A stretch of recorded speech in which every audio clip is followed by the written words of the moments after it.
जय श्री कृष्णा दोस्तों, आशा करती हूँ श्रीमद् नारायण की कृपा से आप सभी कुशल से होंगे।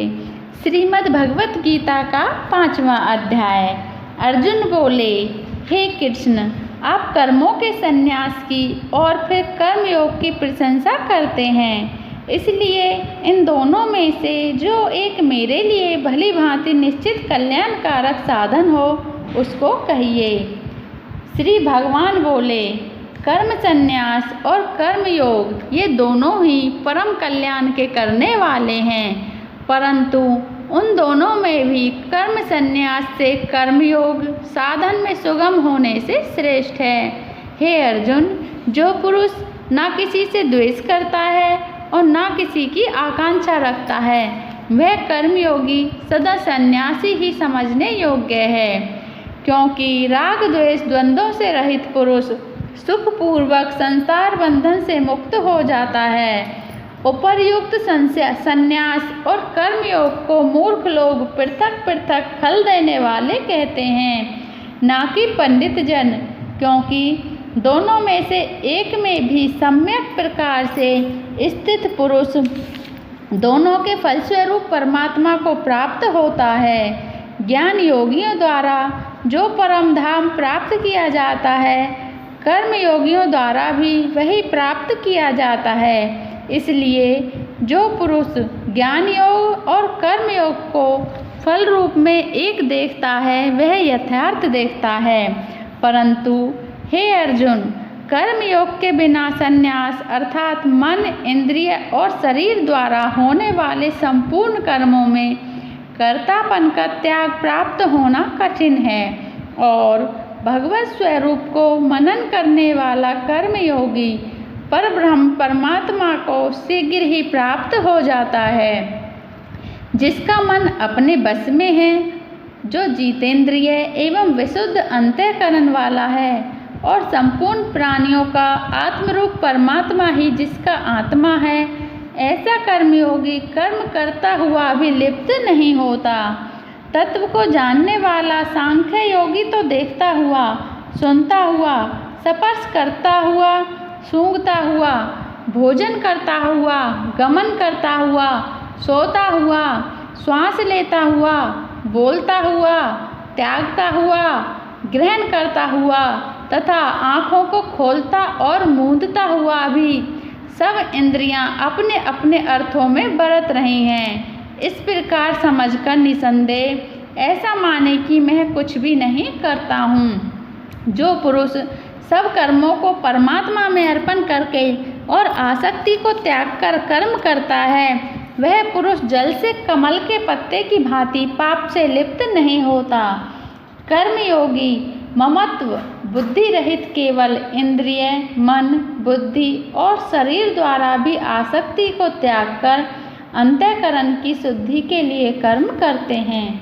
कर्मयोगी कर्मों के फल का त्याग करके भगवत प्राप्ति रूप शांति को प्राप्त होता है, और सकाम पुरुष कामना की प्रेरणा से फल में आसक्त होकर बंधता है।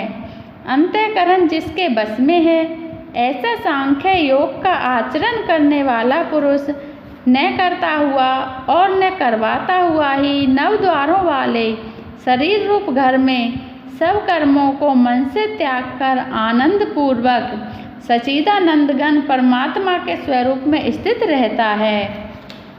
परमेश्वर मनुष्यों के न तो कर्तापन की, न कर्मों की और न कर्म फल के संयोग की ही रचना करते हैं, किंतु स्वभाव ही बरत रहा है।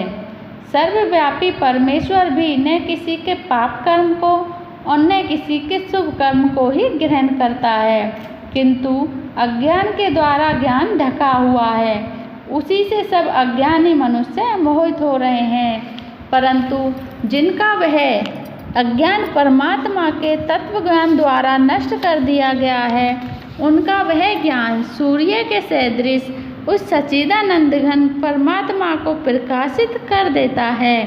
जिनका मन तद्रूप हो रहा है, जिनकी बुद्धि तद्रूप हो रही है, और सच्चिदानंद घन परमात्मा में ही जिनकी निरंतर एक ही भाव से स्थिति है, ऐसे तत्व परायण पुरुष ज्ञान के द्वारा पाप रहित होकर अपुन आवर्ती को अर्थात परम गति को प्राप्त होते हैं।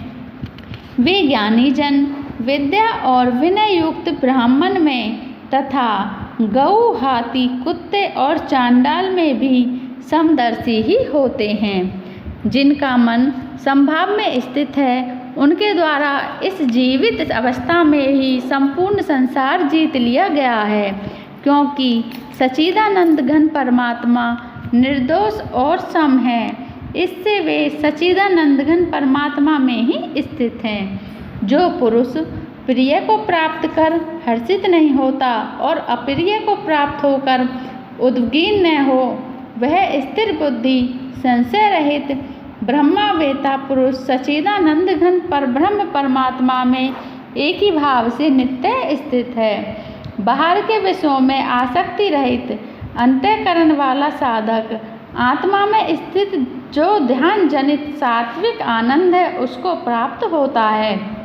तदंतर वह सच्चिदानंद घन परमात्मा के ध्यान रूप योग में अभिन्न भाव से स्थित पुरुष अक्षय आनंद का अनुभव करता है।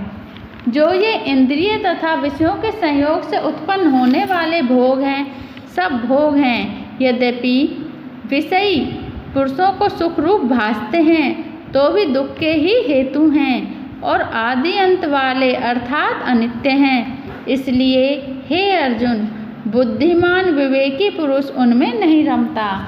जो साधक इस मनुष्य शरीर में शरीर का नाश होने से पहले ही काम क्रोध से उत्पन्न होने वाले वेग को सहन करने में समर्थ हो जाता है, वही पुरुष योगी है और वही सुखी है।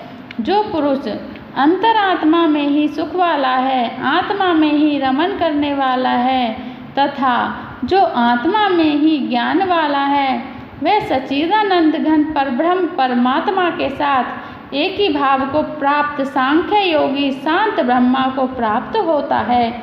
जिनके सब पाप नष्ट हो गए हैं, जिनके सब संशय ज्ञान के द्वारा निवृत्त हो गए हैं, जो संपूर्ण प्राणियों के हित में रत है और जिनका जीता हुआ मन निश्चल भाव से परमात्मा में स्थित है, वे ब्रह्मवेता पुरुष स्वांत ब्रह्मा को प्राप्त होते हैं। काम क्रोध से रहित जीते हुए चित्त वाले परब्रह्म परमात्मा का साक्षात्कार किए हुए ज्ञानी पुरुषों के लिए सब ओर से शांत परब्रह्म परमात्मा ही परिपूर्ण है। बाहर के विषय भोगों का ना चिंतन करता हुआ बाहर ही निकलकर और नेत्रों की दृष्टि को भ्रुकुटी के बीच में स्थित करके तथा नासिका में विचरने वाले प्राण और अपान वायु को सम करके जिसकी इंद्रियां मन और बुद्धि जीती हुई हैं, ऐसा जो मोक्ष परायण मुनि इच्छा भय और क्रोध से रहित हो गया है, वह सदा मुक्त ही है। मेरा भक्त मुझको सब यज्ञ और तपों का भोगने वाला, संपूर्ण लोकों के ईश्वरों का भी नीश्वर तथा संपूर्ण भूत प्राणियों का सुहृद अर्थात स्वार्थ रहित दयालु और प्रेमी ऐसा तत्व से जानकर शांति को प्राप्त होता है। ओम तत्सदिति श्रीमद्भगवद्गीतासूपनिषत्सु ब्रह्म विद्यायां योग शास्त्रे श्री कृष्ण अर्जुन संवादे कर्म संन्यास योगो नाम पंचमो अध्याय समाप्त। संपूर्ण उपनिषद गऊ के समान है। गोपाल नंदन श्री कृष्ण दुहने वाले हैं, अर्जुन बछड़ा है तथा महान गीता अमृत ही उस गऊ का दूध है और शुद्ध बुद्धि वाला श्रेष्ठ मनुष्य ही इसका भोगता है। अगर आपको मेरा यह अध्याय अच्छा लगा हो तो इसे लाइक कर देना और चैनल को सब्सक्राइब कर देना। जय श्री कृष्ण।